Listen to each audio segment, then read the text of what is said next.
Ukraine's massive drone attack on Russia has caused chaos in capital Moscow and disrupted work of airports.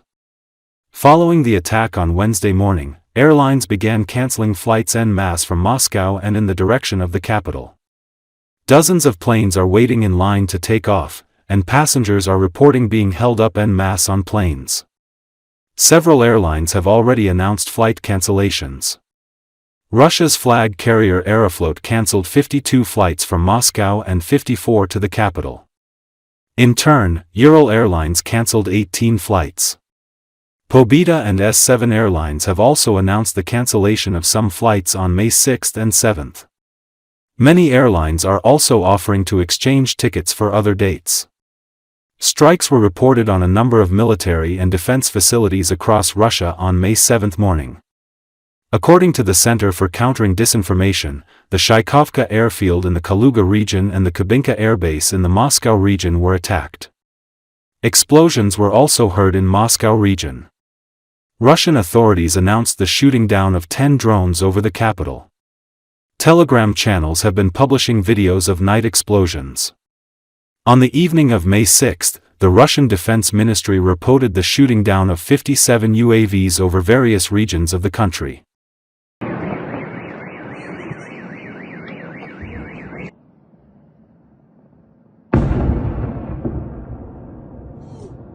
Беспилотник. Где он? Вон беспилотник летит. Я ебала рот нахуй того.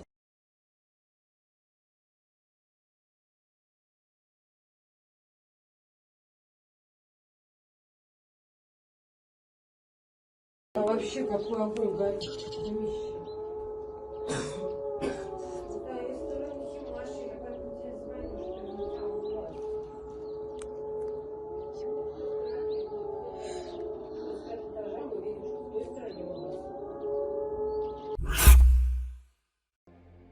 The health of the leader of the Chechen Republic, Ramzan Kadyrov, is deteriorating. This has accelerated the process of transferring power to his heir. This was reported by Novaya Gazeta Evropa. According to the publication, Kadyrov has accepted the doctor's diagnosis and has begun preparing his successor. The Chechen leader is reportedly strengthening the positions of his children and loyal clans for this purpose. The report states that although Kadyrov's condition stabilized in 2023, it deteriorated again in early 2024, but he preferred to be treated at his wife's private clinic, IMED, instead of Moscow. After brief public appearances, he disappeared again. Since February, Kadyrov has spent most of his time at IMED, rarely appearing in public and traveling only by ambulance helicopter. His public activity is limited to posts on social networks, and his functions are performed by Prime Minister Magomed Daudov. The main signal of the change was the unexpected resignation of his daughter Aishat from the post of Deputy Prime Minister. Two more daughters, Kutmat and Kadijat, left the civil service with her. Business assets have also begun to be transferred to relatives. According to sources, this is due to preparations for taking control of businesses outside the framework of the law on civil service, which prohibits officials from engaging in entrepreneurial activities. Kadyrov has 14 children, but the focus is on Aishat, and it is on a 17-year-old man. It is the man who appears as the successor. According to the Telegram channel VCHK-OGPU, the ongoing tensions between the Kremlin and Chechen head Ramzan Kadyrov stem from Kadyrov's plan to transfer power to his 17-year-old son, Adam. Journalists and human rights defenders have often mentioned Kadyrov's health problems. In particular, in April 2024, the Russian independent media outlet Novaya Gazeta Europe reported that in 2019, Kadyrov was diagnosed with pancreatic necrosis, a severe and often fatal condition. Novaya Gazeta Europe wrote that his health worsened after contracting COVID-19 in 2020, which led to additional issues with his endocrine system. However, Kadyrov has repeatedly denied rumors about his ill health. In August 2024, he claimed that he was perfectly healthy, adding that doctors described his body as that of a young man.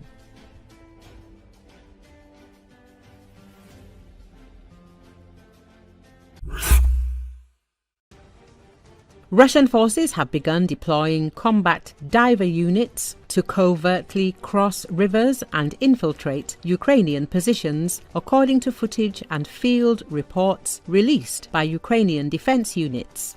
A video published by the Ukrainian National Guard's special unit Hostry Katuzy shows a drone strike targeting a Russian diver shortly after he crossed a water barrier. The footage captures the moment of identification and a subsequent precision strike by a Ukrainian drone bomber, according to Militani. According to Ukrainian forces, those are not conventional infantry troops, but specially trained personnel equipped with wetsuits that enable extended underwater movement. Such equipment renders them undetectable by thermal imaging, complicating surveillance and early warning efforts. This tactic appears to be a response to the growing inefficiency of using fast boats and jet skis, which, despite their speed, have become easy targets for Ukrainian FPV drones.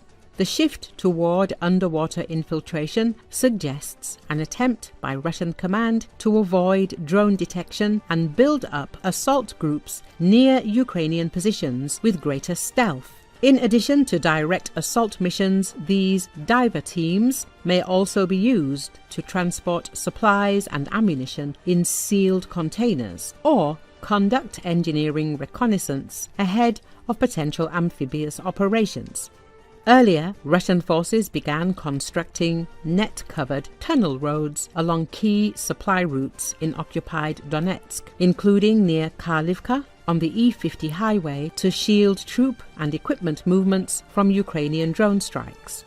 The tunnels are located near the site of the Kharkiv reservoir, where a dam was destroyed by Russian strikes in April 2024, resulting in downstream flooding along the Bucha river.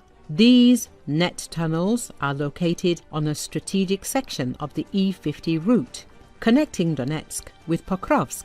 They enable relatively secure delivery of supplies to occupied cities such as Selidov and Novorodivka, which serve as staging areas for the Russian advance in the region. The practice of deploying anti-drone nets dates back to the summer of 2023, when Russian forces were first observed using suspended mesh segments near Bakhmut. At that time, these were isolated nets aimed at physically disrupting FPV drone flights. Later developments included covering vehicle routes with fishing nets, particularly along the Kupiansk axis.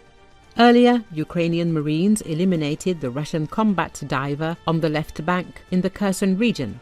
Strike drone operators from the 38th Marine Brigade found a Russian fighter in a diving suit with equipment near the village of Kozachi Laheri in the left bank of the Kherson region. Probably, the Russian military could be part of a sabotage group that planned to cross the Dnipro River for special tasks on the right bank of the Kherson region, in fact, in the rear of the defense forces. It also cannot be ruled out that the combat diver could be a sapper who carried out reconnaissance preparation of the allocated zone of demining the Dnipro River.